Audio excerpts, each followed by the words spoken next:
I live in an old apartment building. I've been here for about 2 years, and my roommate and I have had very few scary experiences so far, except for this one that happened last summer. It was around 4 in the morning when we were woken from a dead sleep by the fire alarms going off throughout our entire 4-story apartment building. Seeing as this place is occupied mostly by seniors, we figured someone had left a pot on the stove again. I grumbled and blindly grabbed for a blanket. Last time we had a false alarm, I was left shivering and barefoot on the sidewalk waiting for the fire department, and I wasn't about to let that happen again. My roommate and I put on our shoes, I grabbed my phone and keys, and we poked our head out into the hallway. Nothing seemed off. The hall was empty. No one else had come out of their apartments yet. Reluctantly, my roommate and I walked down the hall toward the lobby. We figured our neighbors would soon follow suit. It was only when we went through the lobby and out the front door that we realized something was actually wrong. A handful of people who had already come out of the building were running and shouting about how the building was actually on fire this time. We followed them around to the side of the building as more and more people fled in their pajamas, and to our horror, we saw an apartment on the top floor belching out flames. People were frantic, searching for water, a ladder, anything. Someone remarked that there was a lady who lived in that apartment who had mobility issues and she needed to be rescued now. And where the hell was the fire department? My roommate was quite disturbed by the whole scene, so we decided to go back to the front of the building, away from the fire. On our way, we saw a guy jump off his balcony to the ground. He rolled when he landed, but I think it still really hurt, judging from how he sat on the grass and groaned for a while. He was lucky to only be on the second floor. There was a chaos, yelling, screaming, an odd mix of panic and disinterest, especially among the senior citizens who didn't want to leave the building because using the stairs was so difficult. The fire department arrived much quicker than they ever had before, seeing as this was a real emergency, and it wasn't long before elderly ladies in nightgowns were being rescued via ladders and wheeled off to the hospital next door. At one point, the man who lived below the apartment on fire had a screaming episode at one of the landlords, the one that looked like a walking skeleton with an oxygen tank and a scooter. By the time the fire department got everything under control, it was around 6 or 7 a.m. The sun was up and people were beginning their morning commute. The fire department had blocked off our whole street, which must have been a pain, and the entire population of my building sat on the curb in pajamas and blankets. Little kids, old people, broke college kids, the works. The community really pulled together that morning. The public bus service gave us a couple buses to sit and warm up in, instead of standing around on the chilly sidewalk. Paramedics handed out blankets and assessed injuries. The people in the surrounding houses were kind enough to bring us water and snacks. One lady brought a serving tray with mugs of tea from her own kitchen and offered it to anyone she could find. My mom came down to rescue my roommate and I, even though she lived an hour outside of town and hadn't even showered yet.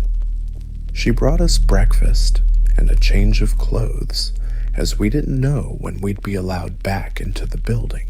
The most disturbing details of what had just taken place that morning came to us as we were waiting on the bus.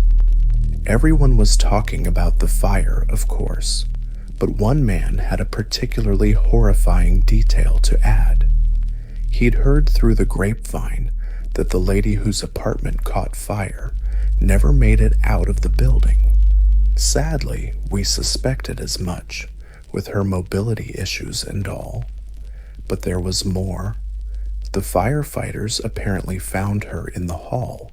She had made it out of her apartment, but couldn't escape the smoke. Whether she died from smoke inhalation or from burns, we aren't sure.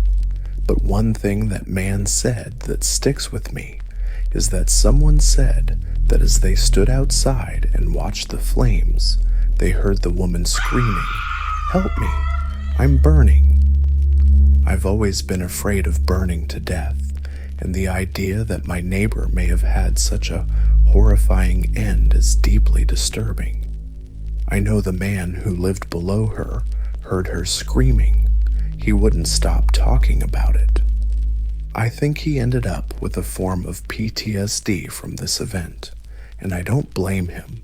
We were all brought to a community center where the fire department and emergency response volunteers helped bring some clarity to the situation and told us what to expect. Everyone was very kind and sympathetic to us. Whatever we needed, they provided for us. I think all of that is pretty standard procedure, but still, I was extremely thankful to the kindness of the volunteers, firefighters, paramedics, and Good Samaritans. It was pretty surreal to be in a situation like that. We had almost nothing on us. My roommate hadn't thought to grab her phone, so she had to borrow mine to let her family know she was okay. We had no money, no ID, none of the essentials, and we had no idea how long we would be homeless. I hadn't been so happy to have my mum with me in a long time. I felt like a scared little girl, even if I didn't show it. We were lucky. The fire happened on the opposite end of the building from us. Our unit was totally unaffected, and we were one of the few allowed back into our apartment that same day. The building stunk of smoke for weeks. Even though the fire took place on the 4th floor in a single apartment, the damage was extensive. Even on the ground floor, the walls were blackened with ash. When they attempted to start fixing up the building, they found asbestos in the walls.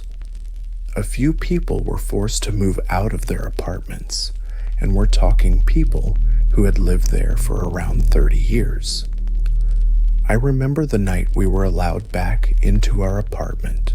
I wanted to box up my most important possessions and keep them in my car, as if I thought the building was going to catch fire again. My home didn't feel safe anymore, and it wouldn't for several weeks. It would take a long time for us to hear anything about what caused the fire.